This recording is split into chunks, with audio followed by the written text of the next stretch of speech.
I occasionally think how quickly our differences worldwide would vanish if we were facing an alien threat from outside this world. And yet, I ask you, is not an alien force already among us? Looks like you got an object right in front of you, Mark. Can you look out there? Discovery, we're sending you an order to stay vector. Sparkling bed of diamonds out there. Is that a real picture, or are we just getting some video fuzz?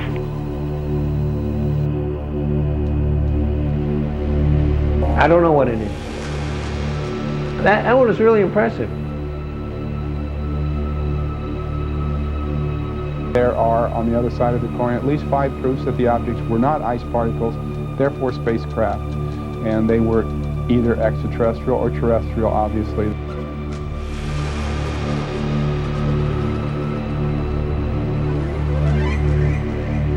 We have an unidentified flying object.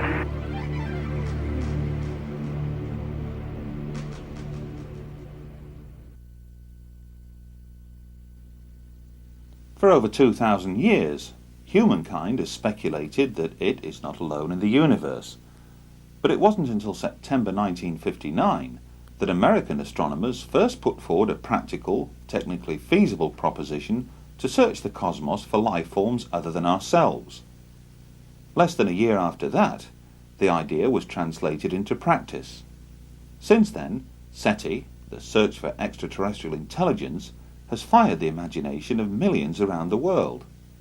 However, the practicalities of SETI make the proverbial search for the needle in the haystack pale into insignificance. In fact, it's been calculated the quest is more akin to delving for a 2-inch bodkin in a haystack 35 times the size of Earth. All sky surveys up to a distance of 70 million light-years made at Harvard, Buenos Aires and Ohio since the 1970s have failed to detect any evidence of omnidirectional transmissions.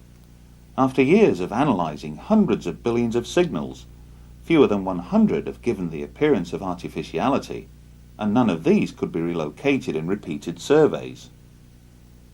The world of astronomy then remains divided between the true believers, who think they will find evidence of extraterrestrial life in our or other galaxies, and skeptics who regard that, and the work of SETI in particular, as either a diversion from more important things or a gigantic waste of time, resources and money. It's a curious fact, but NASA is forbidden by Congress to seek communications or signals from the very intelligent life-harbouring planet SETI hopes to find. NASA is forbidden, therefore, to spend its time, resources and money on seeking out contact with extraterrestrial intelligence. But what if that extraterrestrial intelligence were to establish contact with NASA, directly or indirectly? What then? And where does NASA and its US Congress stand when it comes to UFOs?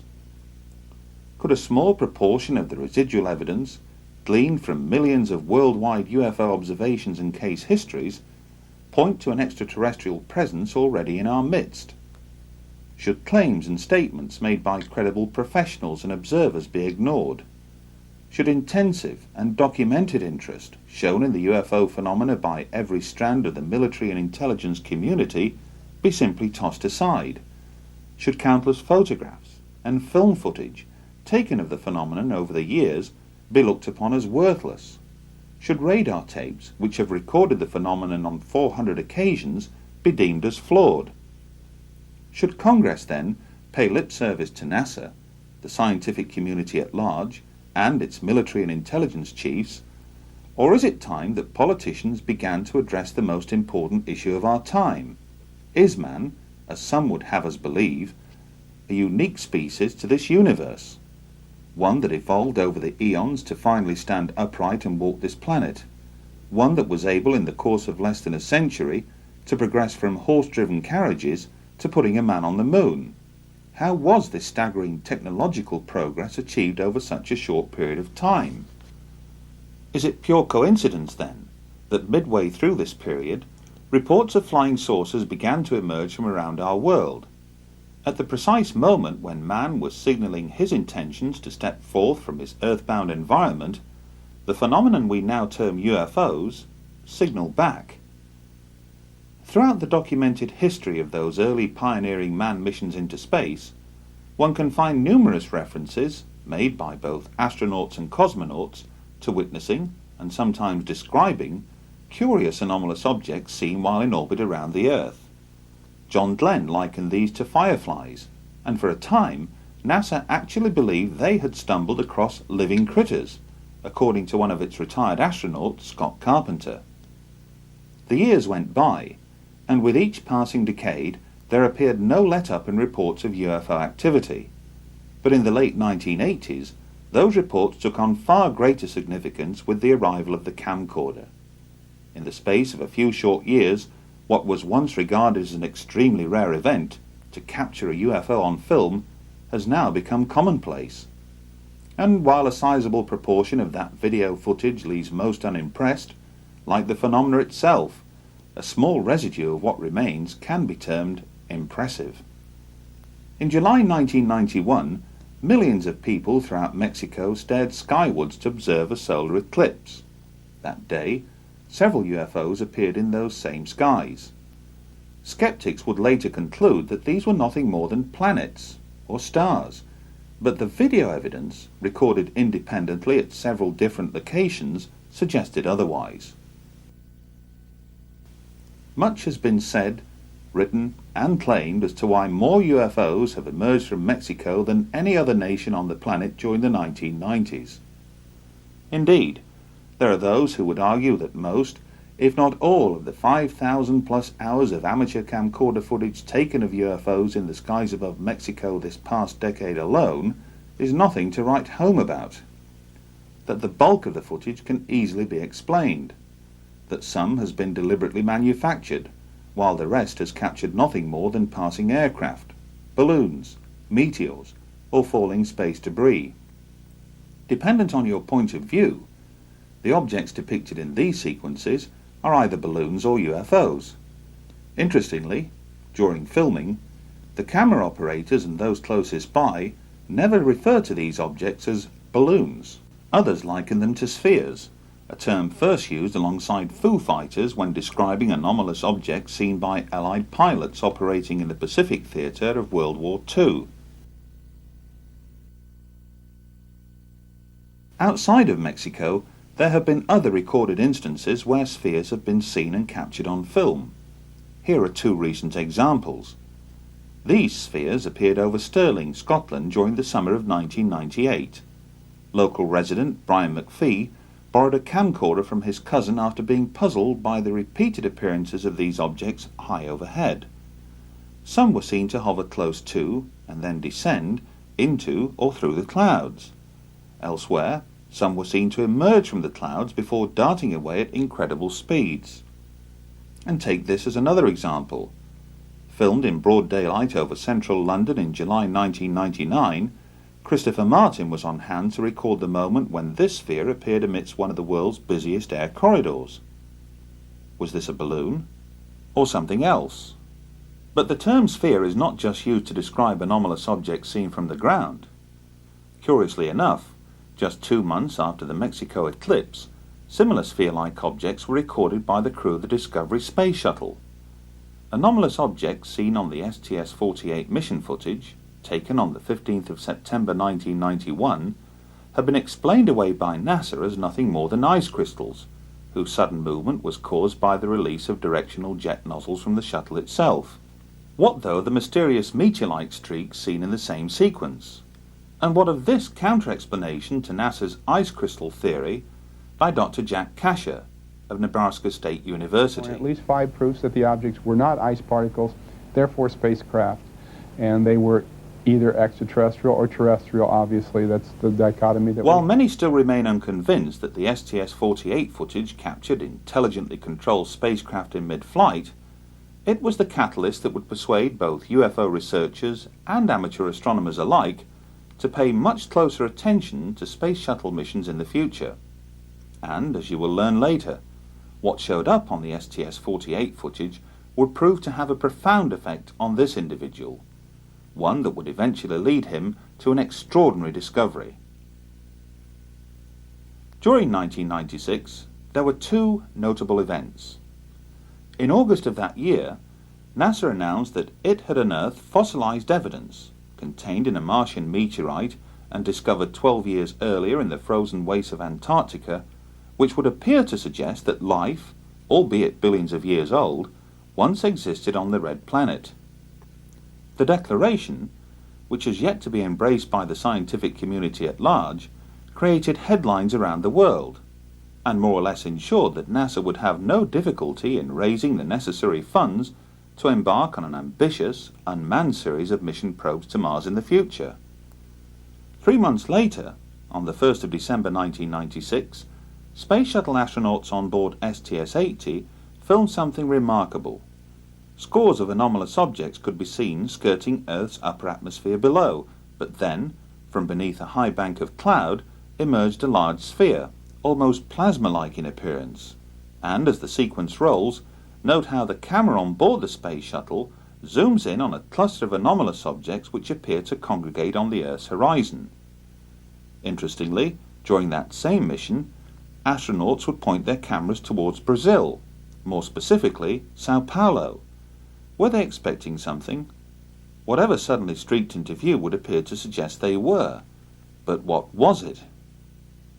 A short time would pass before anomalous activity was filmed again, only this time in close proximity to the Mir space station. The STS-84 docking and undocking mission with Mir provided breathtaking images. It also provided further puzzles. Thanks to an amateur astronomer known as Willie, some of the footage transmitted by STS-84 was disseminated around the world. Hardly surprising, since it contains several remarkable scenes. Determining which one has most appeal, or greater mystery, is debatable. But why does this particular sphere suddenly come to a direct stop, hover momentarily, then move up and behind the Mir space station to emerge on the other side? And was this appearance of dozens of anomalous objects caused by the flushing of a toilet on board the Space Shuttle, or something else? Assuming then that this is mere space debris, would it not be considered dangerous to those on board both the Space Shuttle and Mir space station? To answer that question would require detailed analysis of pristine STS-84 footage, but NASA refuses to release any of it, and the question is surely, why? Signals from space can and do take on many forms, and while some dishes scattered around the world listen for faint traces of extraterrestrial intelligence from afar, others are designed to receive signals transmitted from much closer to home. During the 1990s, millions of miniature-sized dishes sprang up across Britain as satellite technology came of age. Both here and in countries abroad, many individuals chose to erect more powerful dishes to locate and access a wide variety of transmissions beamed back to Earth from scores of overhead satellites. In theory, the more powerful the receiver, the more choice it would offer. And, as we've already seen, some of those individuals chose to utilize their satellite dishes to monitor and record transmissions beamed down to Earth from the Space Shuttle.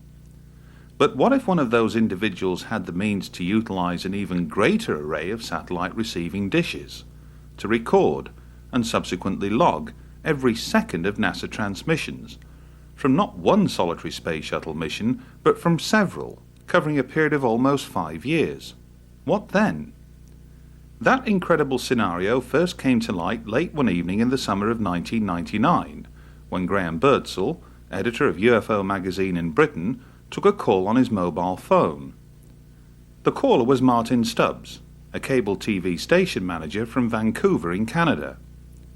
For the next 45 minutes, Graham listened intently as Martin proceeded to recount an extraordinary story in which he claimed to have accessed NASA's downlink transmissions originating from numerous Space Shuttle missions that stretched back over a period of several years.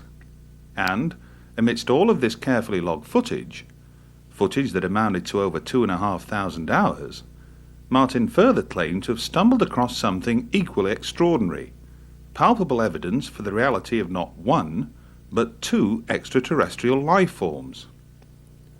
In order to fully verify these and other equally amazing claims, Russell Callahan was dispatched to Vancouver last August to meet up with Martin in person.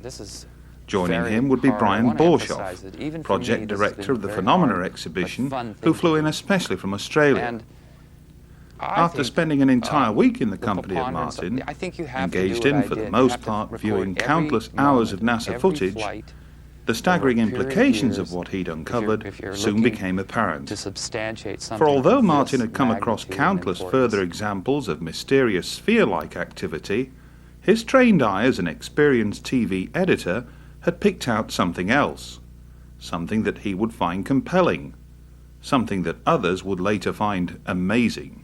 At the conclusion of their visit to Vancouver, a tri-party agreement was reached, one that would ensure worldwide public disclosure, through methods and means that would soon become apparent in the weeks and months to follow. But why, on the strength of one phone call, did Russell Callahan and Brian Borshoff travel thousands of miles to touch base with Martin Stubbs in the first place? Call it intuition, call it good luck, call it what you will, but on hearing Martin relate his extraordinary story, he sent out a signal far more powerful than that generated by any satellite. And what better means to demonstrate the point than by having Martin recount that story in his own words? Hi, I'm Martin Stubbs, and I'm a resident of Bowen Island, Canada. Bowen Island is a small island of about 3,000 people just off the coast of British Columbia. The city we directly commute to on a little ferry, 20-minute ride, is the great city of Vancouver. And it's here that I was able to discover, through NASA's own video downlinked from the shuttle, two types of phenomena that, from my estimation, should not be there. The first phenomena is a spherical phenomena. It's the best I can do in terms of explaining it. And the second phenomena is a phenomena that is virtually invisible to the human eye, but when filmed with a CCD camera and you break the video into frames, and there's 30 frames per second. Then you split the frames into fields, because each frame contains 2 scan fields, and it is in those fields we have discovered our second space phenomena.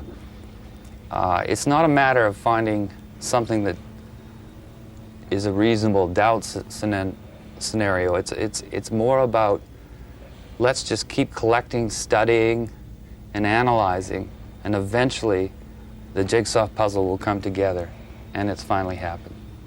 I held a very privileged position in the city of Vancouver. I was in charge of, for the past 20 years actually, community access cable stations. And those are public stations that use volunteers, interns, make all their own programming and put it out on the cable system.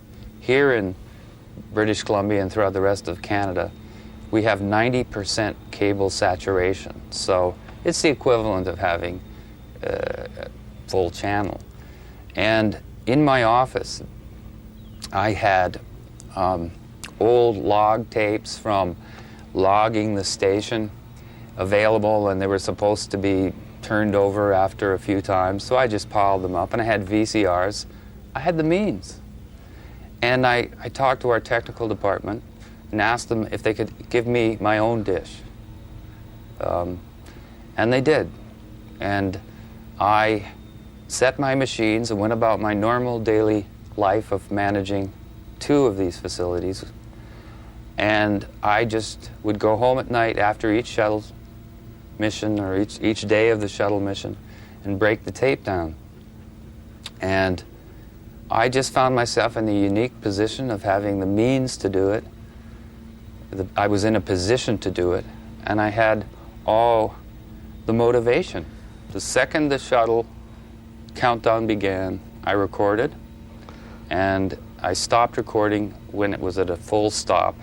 Right. So it was a pretty demanding exercise. Well, you obviously... the SDS 61, which was the Hubble Space Telescope mission, was 36, I seem to recall, 36 tapes with 8 hours per tape. So these are, you just had to keep going. Some flights are 5 days, some are 11 days, 14. The Hubble Space Telescope mission, I chose that mission not because I knew about a CCD camera or anything. I chose it because NASA had decided to make this the showcase mission. It is a very important mission. The Hubble Space Telescope is the very most delicate and important thing, and these gentlemen were going to spacewalk for 7 days and fix it. So Right. it was even interesting for me to just watch them work in this environment. And from the very first moment, the first download came, I found our spherical phenomena. Did you set out to try and find the phenomena, or did it start off as a sort of self-education exercise in watching the mission footage? It was everything. It was a self-education thing. It was a curiosity of why no one from the year 1991 till 1994 had bothered to look at any other footage. And I was quite naive and wasn't aware it was all being downloaded because I'd bought into the popular culture or the urban myth that they were scrambling it and it wasn't available since '48. I've been an editor for 25 years as well as everything else. And I spend an awful lot of my day looking at videotape at amazingly fast speeds, reviewing people's programs for critique reasons and things. Sure. My eyes are trained, and I kept seeing something. So when I started breaking the frames down, I found you still couldn't find it. You'd go from this frame to this frame, and there'd be a quick movement. So then I had to get a videotape recorder, an SVH machine, an older model, funny enough, not the digital model, that literally, when you rolled the thing, it would break the frames into fields. And in reality, there are 60 individual pictures that make up 1 second of video. And that's when I found them. So you were finding these on one of those 60 frames? I found, in fact, the first one I found, I only found one. Right. And then I thought, well, I should be able to, if this is real, I should be able to do it again. And then I found 2. And it just went from there. What should we really be seeing? How did you know that we were looking at something that shouldn't be there, that was unusual? I mean... Well, the first thing is that in my career, usually in 1 second of video, no movement happens. You can look at 60 frames and the way the movement goes, not very much happens. It's not like those flip things where the little Sure. thing moves when you flip the pages. Literally in 60 of those, nothing happens. Something was happening literally between 1/30th of a second and 1/30th of a second, because there's 30 frames per second.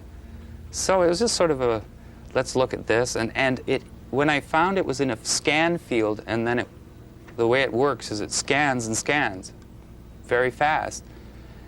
But the phenomena seemed to have disappeared by the second scan. So it was moving very fast? Very fast. So being a manager and being in charge of a television station, part of my staff is a technical staff.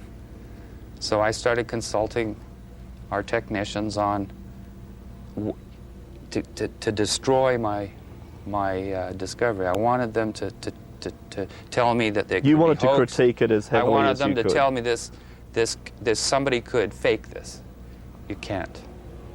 Then I took the sample, to make a long story short, eventually made it up to the scientific community and to a think tank and a behavioral lab and physicists and astrophysicists. And they kind of, they just humored me at the start. By the end of our meetings, they had their hands on the control. They were running up to the screen, and they were holding meetings. They broke the entire pixelization process down and found it was still there.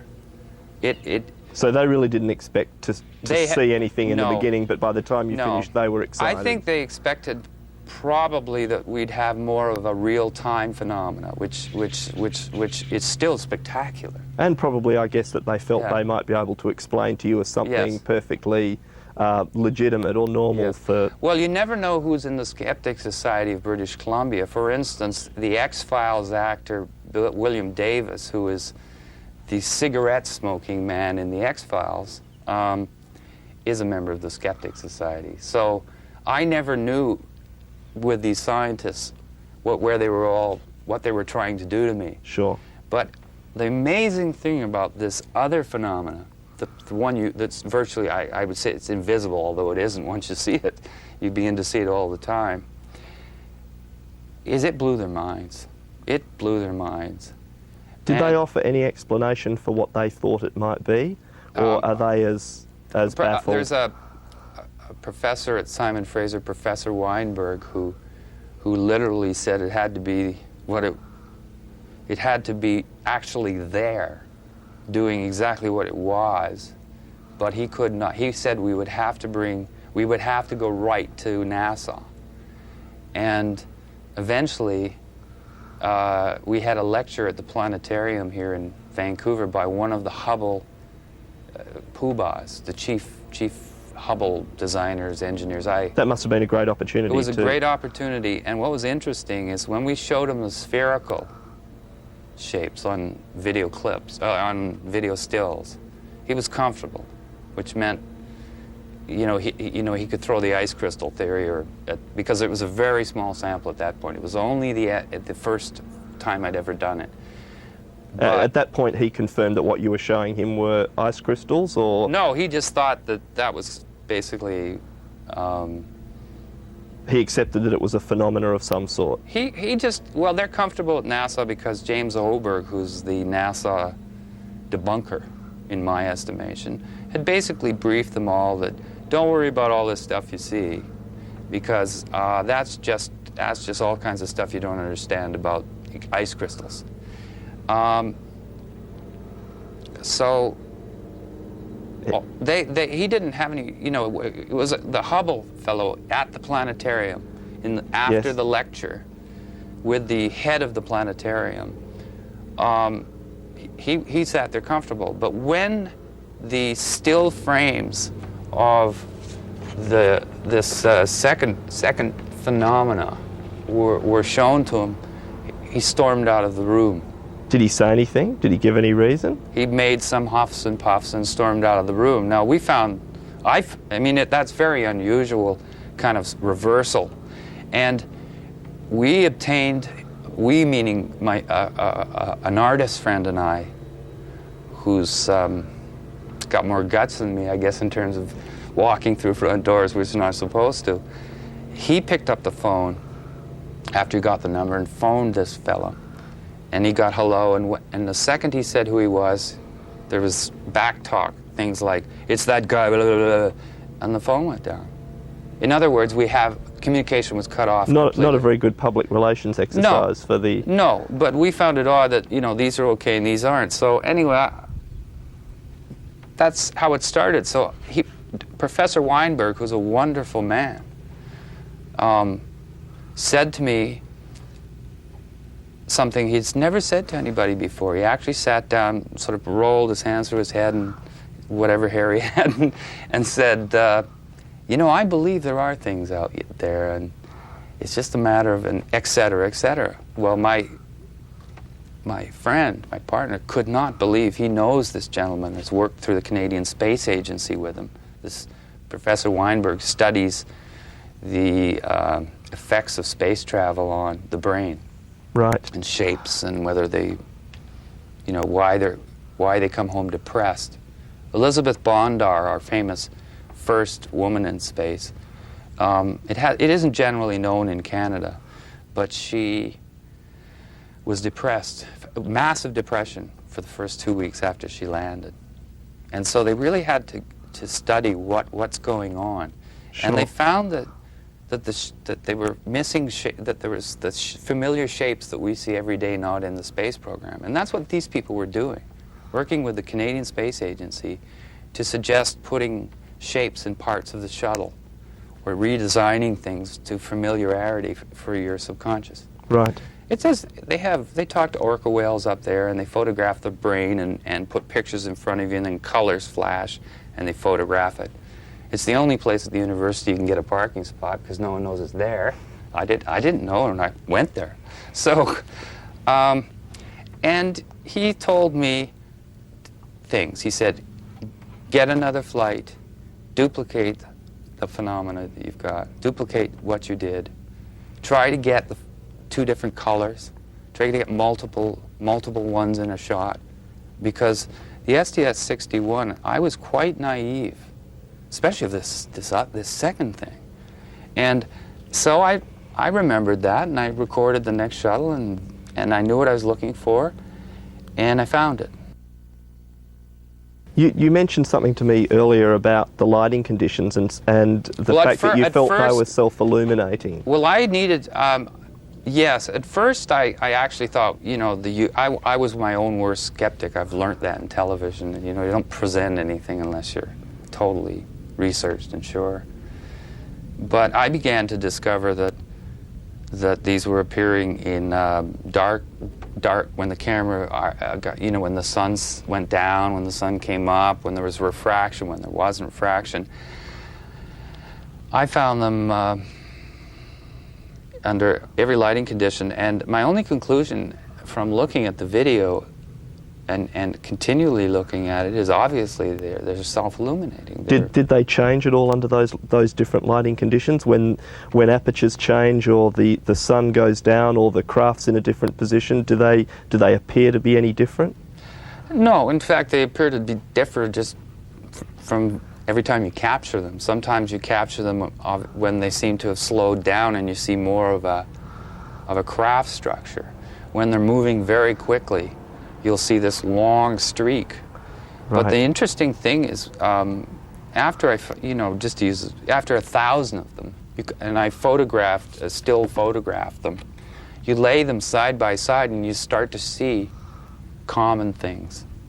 You start to see markings. You start to see kind of shape.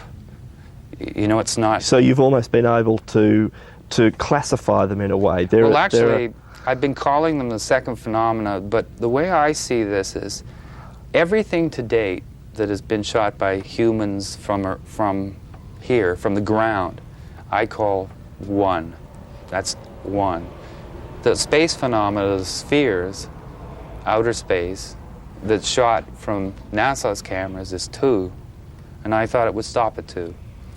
But this phenomena I call number 3. There are 2 space phenomena.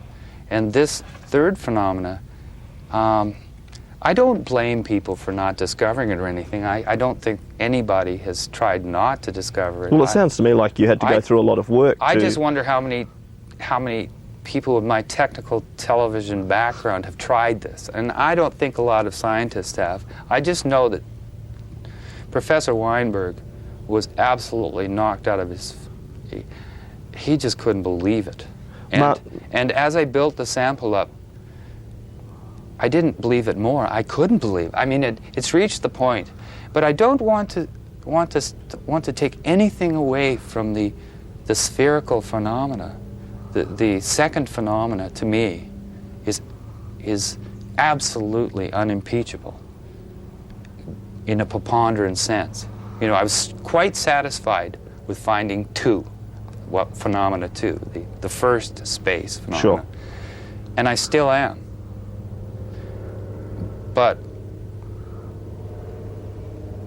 this third phenomena is so against all of what we expect it to be that it's intrigued me much more. It's no archetypal, no... Martin, going back a little way, you mentioned being your own worst critic, if you like, or debunker. Have you endeavoured to find video footage or feed from other sources to compare with yours? Oh, good one.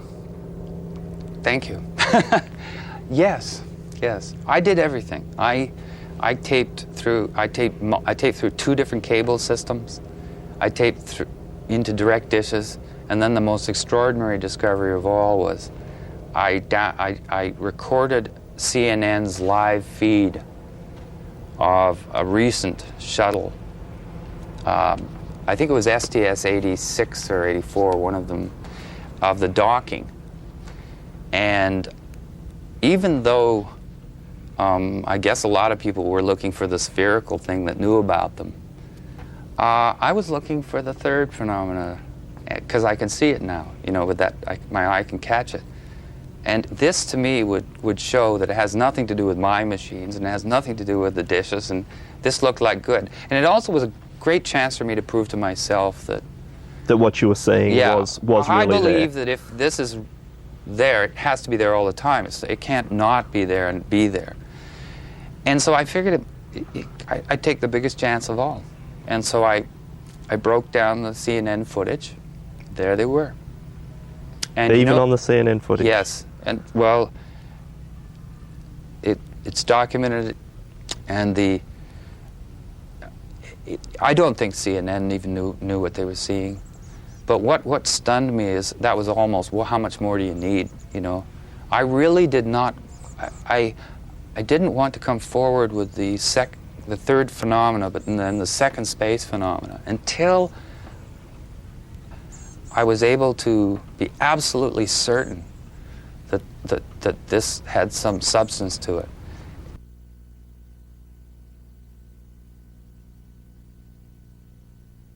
I didn't want to lose the second phenomena. I didn't want someone to get diverted on this, shoot it down, Sure. and then say, well, that means that incredible spherical phenomena that is I also documented in great abundance.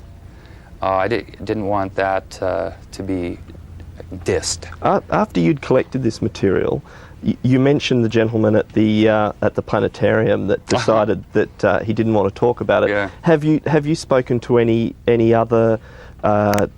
Have you spoken to NASA or any qualified people there that might be prepared to comment on what you've seen? It's so hard to tell the story, but again, I then met a physicist from California, actually from Topeka Canyon, who used to be a part of a think tank there, red, blue, or blue-green, or something like that. Sure. Who cares what it's called? But the fact is, he was very, very interested in the scientific end as well. We stayed away from anyone that was going to have gray aliens and things in it. You know, we were really looking to substantiate it as just there. And he started corresponding with the astrochemistry department at the Jet Propulsion Laboratory.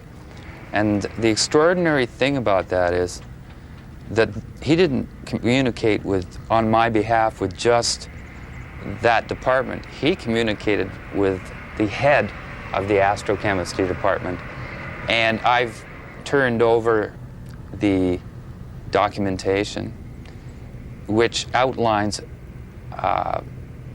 the whole set of email conversations in which at no time does he say that the spherical phenomena is not on the tape. What he does is basically comment accepting the premise.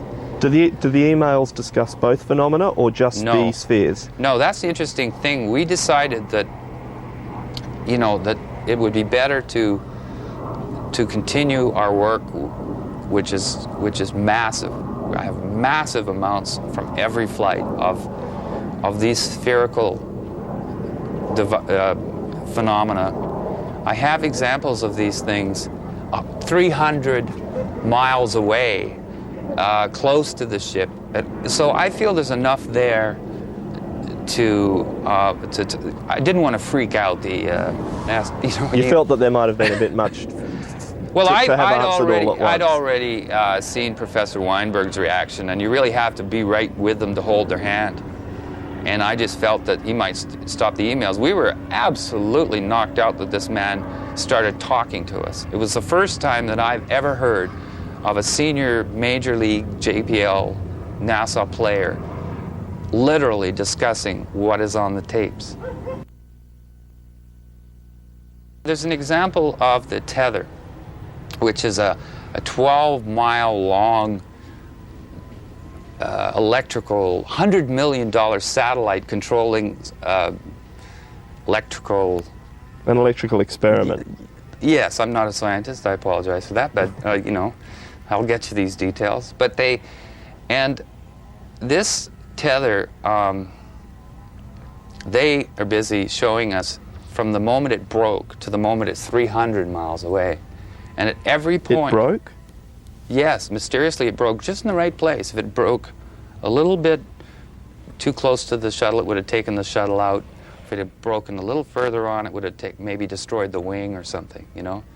Because you hear the astronauts say, well, it couldn't have happened in a better place, you know? And then, just to continue on the distance, as these things started swarming it, and as this thing drifted away, they're continually showing us, or NASA, I guess, you know, through the downlink, this $100 million satellite. And the phenomena followed the satellite. This is the second, the spherical phenomena. The spherical phenomena. And are NASA commenting on these things as this is happening? Oh, at one point they asked, and the astronaut says, well, it's a little bit of debris or something, like you'd think he'd know, that follows us around, sort of. That's, you know, it wasn't like, oh, this is this. And then they dropped it. There's a few of these things in the footage, or are there a lot of them? There's more than a lot. If you've ever seen a hornet's nest after you've thrown a rock at it, you know, that's what it's like. And how do you count the hornets? So they're all going in different directions. And I use tricks like fast forward, because when you go in fast forward, if they're all stars, they all go in the same direction. You know, these things are all moving. But what was very interesting is they're saying, how far is the tether? Well, the tether is now 100 miles.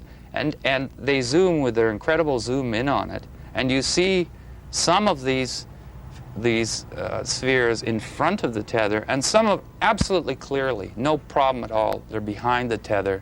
And if the tether's 12 miles, and these are half the size of the tether going behind it at 100 miles away, they're not specks of ice. Well, even for me, I find it hard to believe that they could be crystals then if but again, I'm merely saying that, you know, I'd like that I'm just saying what they can't be. And I've never heard of a 6-mile ice crystal that's spotted crystal clear 100 miles away, you know, etc. So there's hundreds of those examples. Then they've called them on the different videos. One time they said they were shooting stars and meteors. Then the same phenomenon appears on the next flight, and it's ice crystals. And then the next phenomenon appears on the next flight, and it's debris. You see what I mean? They've already established it on STS-70 something that it's I seem to remember something about fireflies at one stage from stars. a long time ago. I believe this spherical phenomena first appeared to John Glenn as early as 1962, and he did, and it continued. We have documentation from various publications that shows that they know clearly. They didn't have an answer for 3 to 4 space flights. They had an answer to what, you know, the blue haze around the Earth is. You know, it's they had an answer to just about everything else. But there's this very interesting thing about 3 or 4 flights in, where it says John Glenn's fireflies spotted over Perth. They're still calling them John Glenn's fireflies, and we have an astronaut making the comment on the 25th anniversary of the moon flight. He says, it's hard to believe, but he says it's a fact that we thought that John's fireflies, again, Glenn's fireflies, were living critters. Now, at no time have I've read everything, and at no time have I ever heard that before, that NASA concluded originally that the fireflies were alive. So they were still calling them John Glenn's fireflies 4 flights in. There's another interesting thing. If you look at John Glenn's original photos, which I have, which he bought a camera at a Cocoa Beach drugstore, even though the shuttle or the whatever capsule that I've forgotten, even though they had a camera on that, he took his own. And when he saw the fireflies, and it's all documented, and it's even in the movie The Right Stuff, he holds the camera up while the fireflies are above his head, and he says, "I better film or you guys are going to think I'm nuts." And when you see those pictures, and you see the pictures of the shuttle today and the Mir, you see the same phenomena. Sounds like it might be spherical. An interesting exercise to show John Glenn the footage that you've now got and let him comment on that. I challenge NASA, JPL, Story Musgrave, astronauts, and especially James Hoberg to debate me. Because it's one of those situations where if they haven't done the homework I've done, and they don't have the video I have, and they haven't done the research, and that they don't have a chance. I wouldn't be able to downlink what I got. I wouldn't be able to find the things I've found and do it consistently like I have been able to do if NASA really wanted to hide it. Although you did mention to me, Martin, that they shifted a satellite at one stage, or... Yes, they've done some shifty things, and there are military people as well as the non-military people. For instance, there's a flight I have where it's basically the entire flight was the control room except for the spacewalk. The spacewalk was to test the new backpacks, and it's a famous walk because the fellow flipped around, the astronaut flipped around and couldn't stop. So that's what made the news. But if you look at the whole spacewalk, and everybody in the media had the chance, there's a point where he says, "There's not, Mark, will you look out there? There's an object right in front of you." And the military fellow says, "I don't know what you're talking about." Now just think to yourself, if I said there's a bee about to sting you, wouldn't you go, "I wonder where that is," or something other than, "I don't know what you're talking about"? First of all, what do you mean you don't know what I'm talking about? If I'm in outer space and I'm flying around and my partner says there's an object in front of you, I wouldn't say, "I don't know what you're talking about," and then his next line is, "Never mind." And then the third astronaut says, "Am I missing something?" And he says, "Don't worry, the lens filter came off," now confirming the size and how close it must have been. Going, and it's flying off at 10 o'clock and 11 o'clock. Now, when they first mentioned the object, the shuttle camera, you couldn't see it. So I wasn't looking for it. They drew my attention to it. I looked, and there the object emerged. And the third thing he's saying to the third astronaut is, "Don't worry about it. Don't worry about it." You know, it's the camera filter. And then he even confirms, off 10, 11 o'clock, 10, 11 o'clock, you know. And then there's a pause, and the control room below tells him to stay vector. Shut up. Stay on course. Continue with what you were supposed to do. And then they continue as if nothing happened.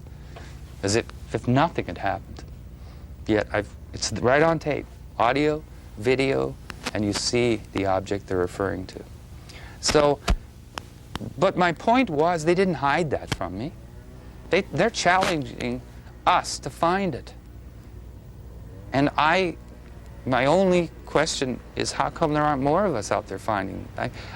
This is a big world, and most humans love mysteries, and the video is available, and many people have home dishes.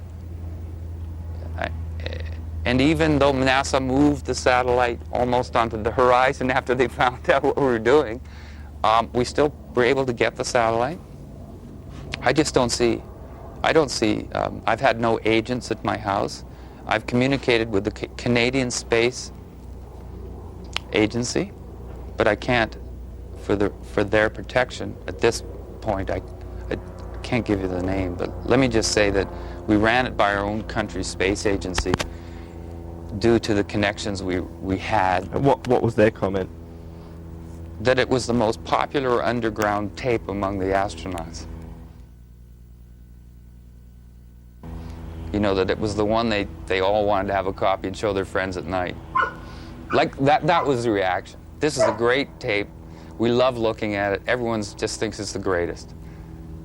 No, the Canadian Space Agency has been very cooperative. That's what I'd like to say. The Canadian Space Agency has been cooperative. I communicated with Washington headquarters and received an answer. And we've been receiving answers from JPL in California. Everyone's talking to us. No one's threatening us. And all the video has been totally available the whole time. So I don't hold that NASA is going out of their way. I think they make it difficult like anybody. When I used to hide Easter eggs from my niece and nephew, you don't make it too easy. My dog doesn't make it easy to find the bones he buried. And it's not easy to do. This is very hard. I want to emphasize that even for me, this has been a very hard but fun thing to do. And I think the preponderance, I think you have to do what I did. You have to record every moment of every flight over a period of years if you're looking to substantiate something of this magnitude and importance. I took what Professor Weinberg of Simon Fraser University said very seriously. If you really want to do this, duplicate it. Get it in every lighting condition. Get it under every circumstance. Get it in every circumstance you can. And the one that made me happiest, funny enough, was almost the last flights I recorded, because I got it in black and white. There was a CCD camera put on one of the flights, and I thought that's the charge coupling device, which is an electronic way, rather than the old tubes, these big tubes that are slower on their scans. So as soon as the faster scanning and tube CCD was on the black and white, I challenged myself again. You should be able to find them, and I did. So I've got them in black and white, but I've got them under, and I know which camera. I now know where to look for them. I know what events. When in STS-80, when the door wouldn't open, you know, they had the spacewalk scheduled, and the door wouldn't open.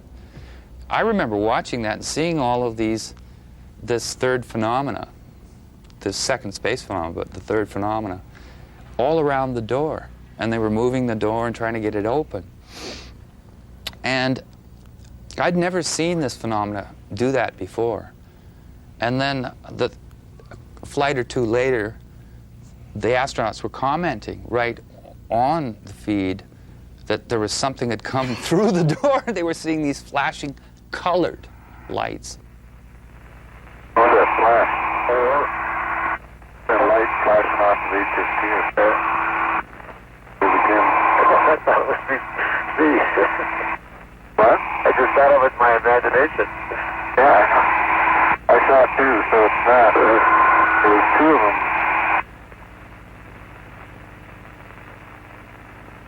There's another one. What are they? There's sort of lights flickering in here. Maybe they're taking pictures. What is this?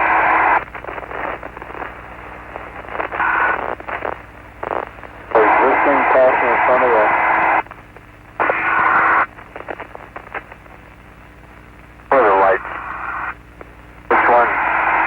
Oh, no, I was guessing that one for a second, but I had that one the whole time.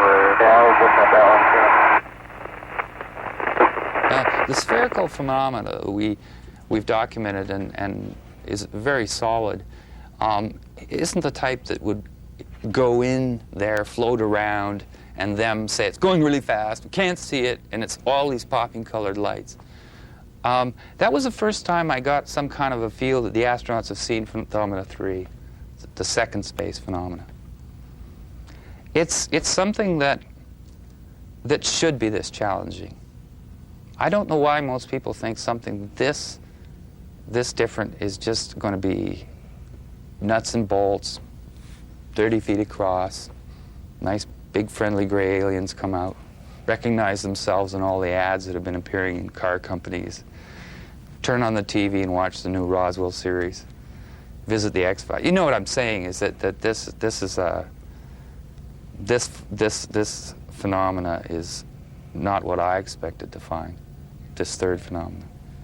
but they seem, I believe they use the same operating principle, because some of the spherical second phenomena, which I still emphasize is our main documentation, can move away at rapid speeds, as the video shows you.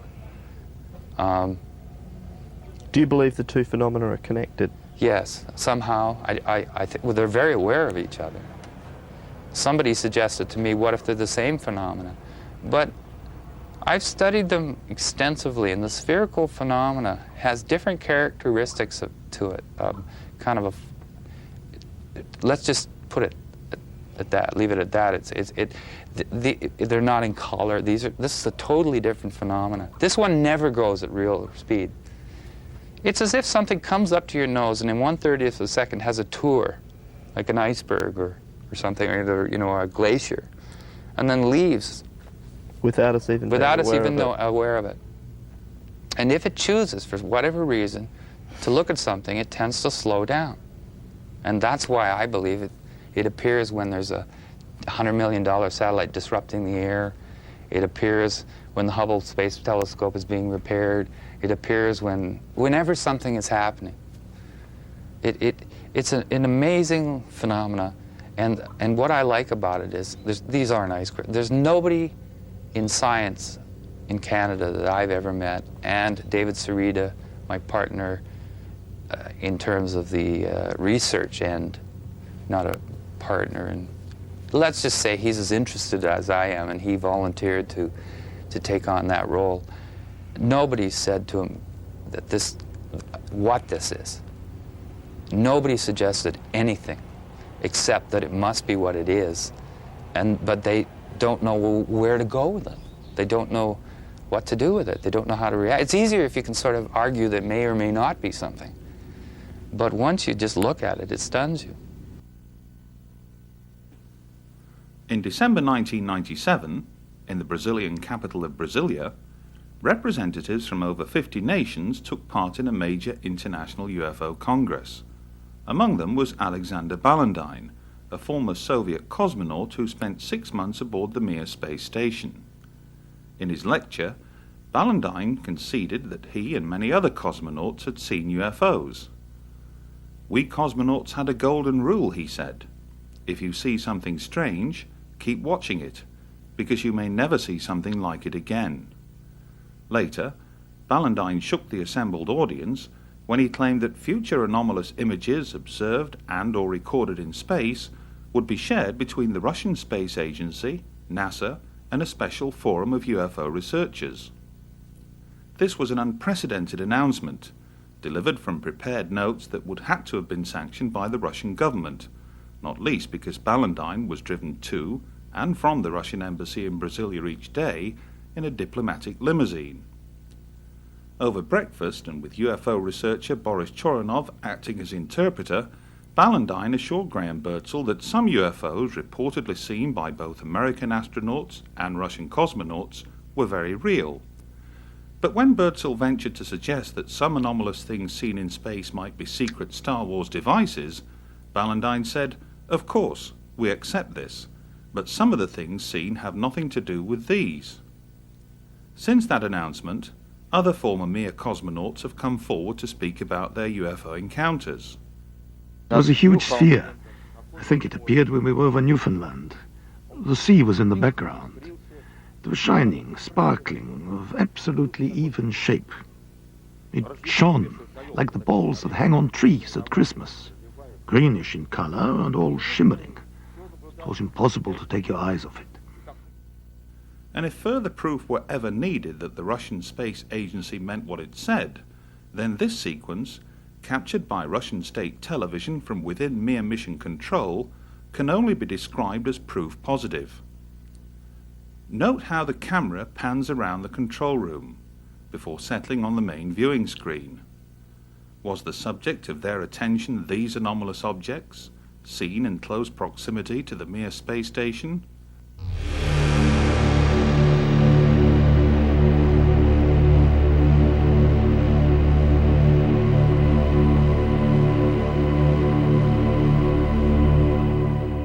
Intriguingly, here's the exact same sequence, only this time recorded by Martin Stubbs from NASA's Downlink. Compare the two.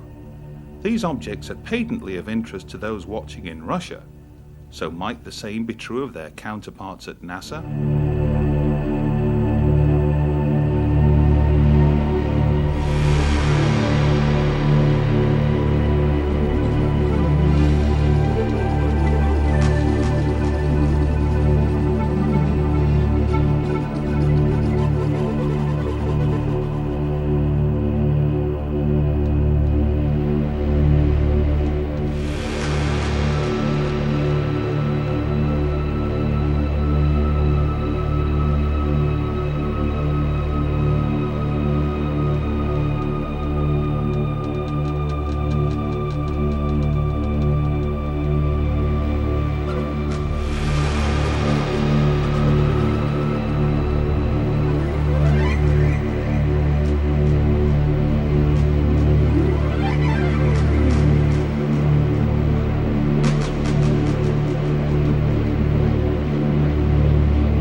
Columbia, Houston, we're looking at our payload bay camera, and it looks like a lot of moonlight glinting off the ocean, a whole sparkling bed of diamonds out there.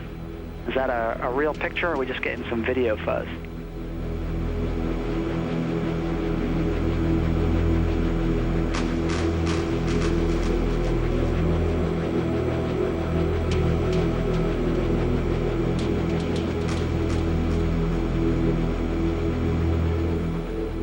Houston, we're recording that. That's some of the ice crystals that we were dumping out earlier, and yeah, it's a beautiful picture. That's a great combination of the moonlight and the ice and the clouds.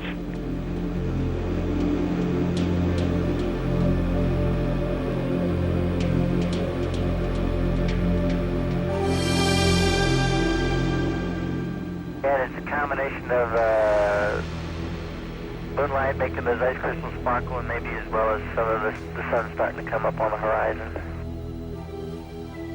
Well, thanks for the picture.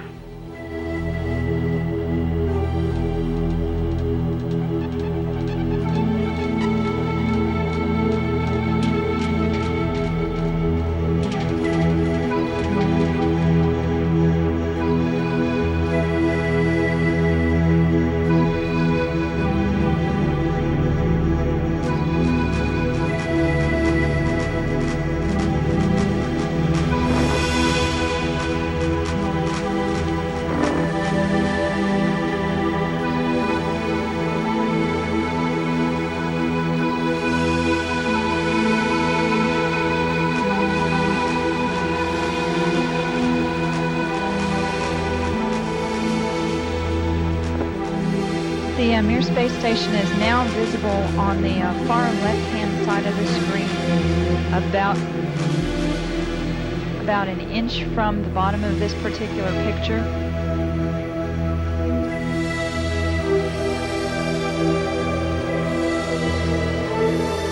And there were also a number of shooting stars in that view. The camera has now moved to a point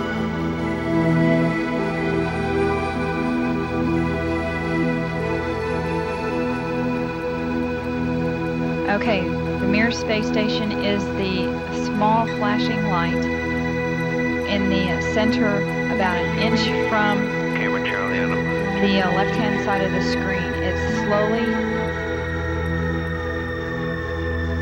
Now the hell on the camera.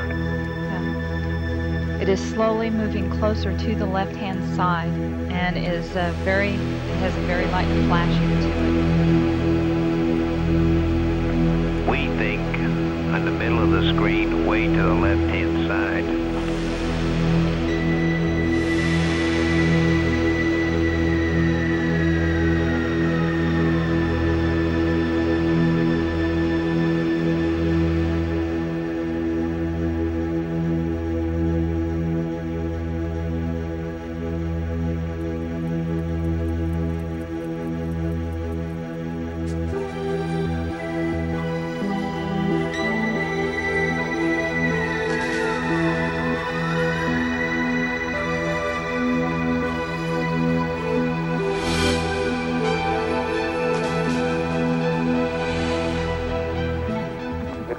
got an articulation point, Mark. Can you look out there? I'm not sure what you're talking about. Never mind.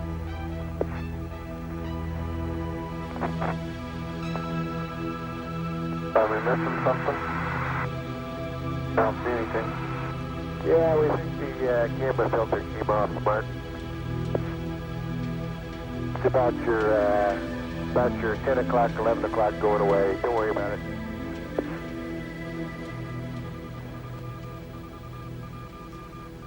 Don't worry about it. Okay? Discovery, we're sending you an order to stay vector.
And we see the satellite now. It's like a bright spot at the end of the tether, and on the other end, the low end, there's also a relatively bright spot, which is maybe an accumulation of the tether. And we are downlinking camera Delta now. Okay, we copied and understand as you're viewing it on the monitor, the satellite is at the top of the tether.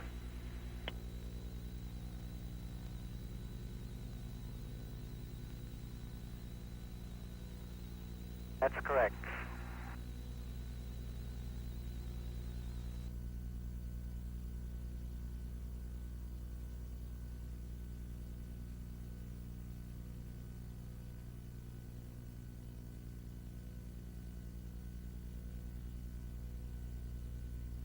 Columbia. Camera Bravo. We had the camera Bravo constantly on the tether. Unfortunately, we don't see the tip of the boom, but in a few seconds you'll see the tether break. And this one, of course, was not a 10 lead. It just recorded.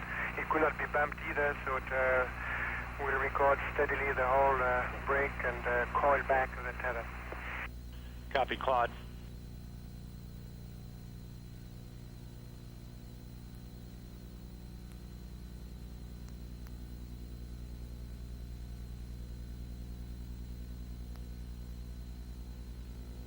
We go.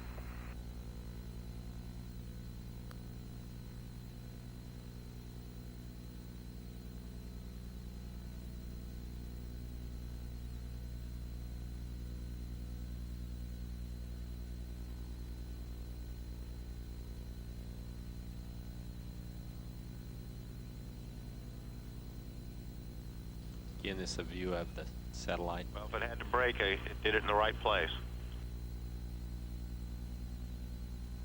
So.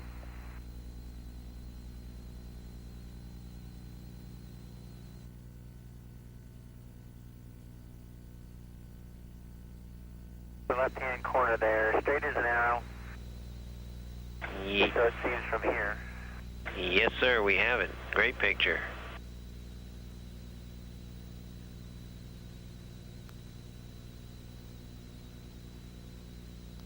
It came and went pretty quick, but that was about as much as we have of it.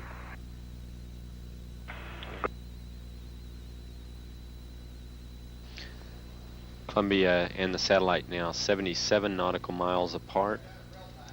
Again, that call reporting that the crew can see the tether and see the satellite, that it's beautiful.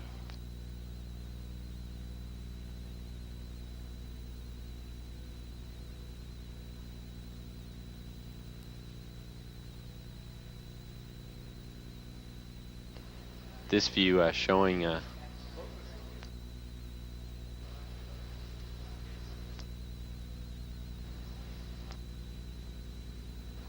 satellite. Again, just moving into sunrise. 81 nautical miles now from Columbia.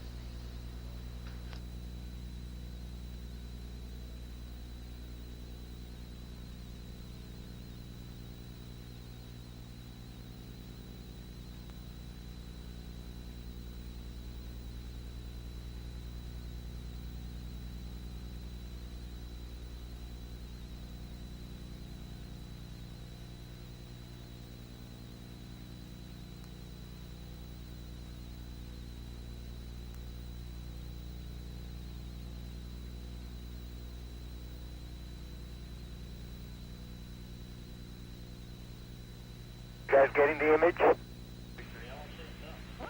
Franklin, we see a long line, a couple of star-like things, and a lot of things swimming in the foreground. Can you describe what you're seeing? Well, the long line is a tether, and there's a little bit of debris that kind of flies with us, and it's illuminated by the sun at such low angle. So there's a lot of stray light, and it's getting washed out quickly, but Claude is trying to do a quick, good job here adjusting the cameras. Copy that. Again, that description by the crew, this is the tether in the satellite with approximately 12 miles of tether still attached to it. Columbia and the satellite now just passing over the west coast of northern Africa. The two spacecraft now 90 nautical miles apart.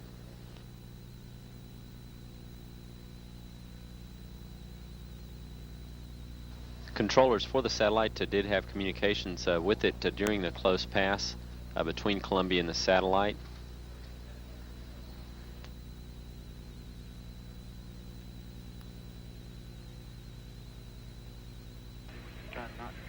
Columbia, Houston, that's a much better view, a lot more contrast visible. And how wide does that tether appear to be? It seems to resemble a much wider strand than we'd expect. Can you describe which way the satellite is visible on that strand?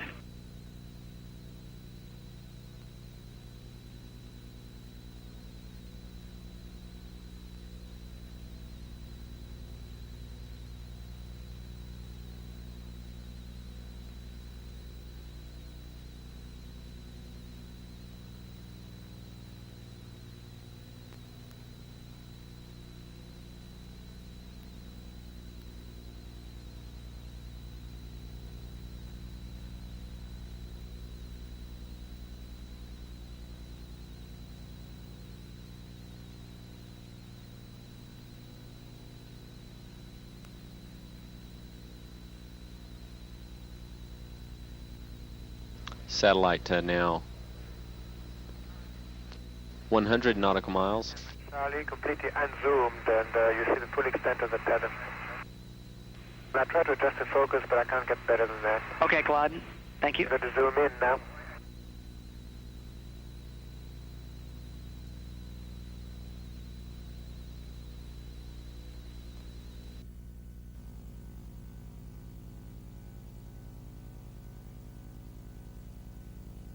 It should mirror exactly what she's doing on the inside.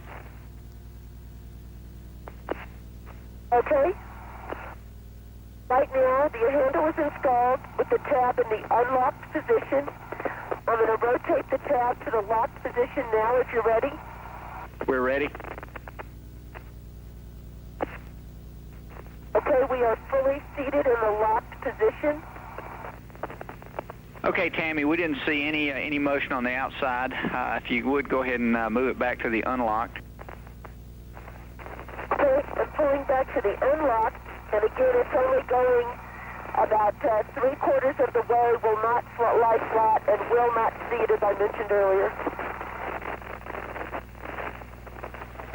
And Tammy, if you could, simultaneous with trying to put it in the unlocked position, if you would move the handle a little bit back and forth. Do that. Okay, that's in work now, Bill. Okay, and we can see the handle moving on the outside. Okay, and but any indication that the lock is being actuated? No, we can't see any indication of that, and it just may be a bad angle and too dark. Amidst the 2,500 hours of NASA footage recorded by Martin Stubbs, we have seen countless examples of the spheres, the first space phenomenon. But until now, few have ever come across, least of all seen described, what has been labelled the second space phenomenon.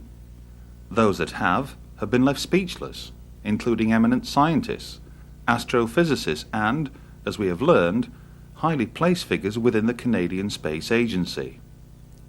Someone who was prepared to comment publicly after being shown less than 5 minutes of the footage was Guido Negro, director of the SETI radio telescope at Golden Grave Observatory in Western Australia. What, we asked, did he make of it all? Well, I was very well impressed, and not only myself, also other people that were looking at. And because this time we are not talking about footage taken off from some home movie camera, but someone that actually was flying a space shuttle, so automatically that gave us the fact that the picture must have been real, genuine.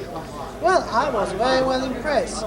And maybe this will prove that there is something else that we are not aware of, at least officially. That if the footage that we saw came to be true and really are showing an alien spacecraft or something like that, I say that if there is a cover-up, the people who are doing this cover-up are an enemy of entire Earth race, because we are not children and we must know we must know the truth. It doesn't matter if there are people that are they don't know how to handle the truth. Well, the majority of us will, and if there is a cover-up, I think it's time that the cover-up goes. Guido could have easily dismissed this sampling as ice crystals at best, or errant nonsense at worst. The fact that he chose to do neither is symbolic perhaps of the potential importance both he and a great many others attach to the footage. The onus surely now rests with people like Guido and others elsewhere in the scientific community to determine whether or not the second space phenomena is a genuine phenomenon. And were that proven to be the case, two burning questions would need to be addressed. Is it extraterrestrial? And is it intelligent? If the answer to either is deemed yes, we could have arrived at an historic moment. For Martin Stubbs, it would be the vindication of what he and millions like him have always maintained, that we are not alone in the universe. His, after all, was a chance discovery, a fleeting glimpse of something that sped across his television monitor that most would fail to notice. He focused on that. He looked for more of the same, under different conditions, and found them in abundance. But found what exactly? Some of the greatest scientific discoveries known to man have often been born from chance events. But is it remotely conceivable that one of the greatest discoveries of all time could have been similarly unearthed by a humble cable TV manager operating out of a small community station in Vancouver? History will surely go on to determine the truth, provided, that is, others within the scientific community are equally prepared to explore the limitless possibilities now before them. But who among them will be courageous enough, ambitious enough, to step forward and examine this evidence? There will be many who will choose to ignore it, blinded by self-imposed scientific dogma and bland indifference towards all who champion the extraterrestrial hypotheses. But those that do express an interest may well find themselves embarking upon one of the greatest scientific treks of all time. I can't explain it because I don't really think that's my job right now. I'm merely a person who's gathering grains of salt together and putting them in front of you. It's as if you have a carpet and you have a handful of salt and you throw the salt on the carpet, you look and you don't think there's any salt there. But when you gather it up, put it back in your hand, you have something.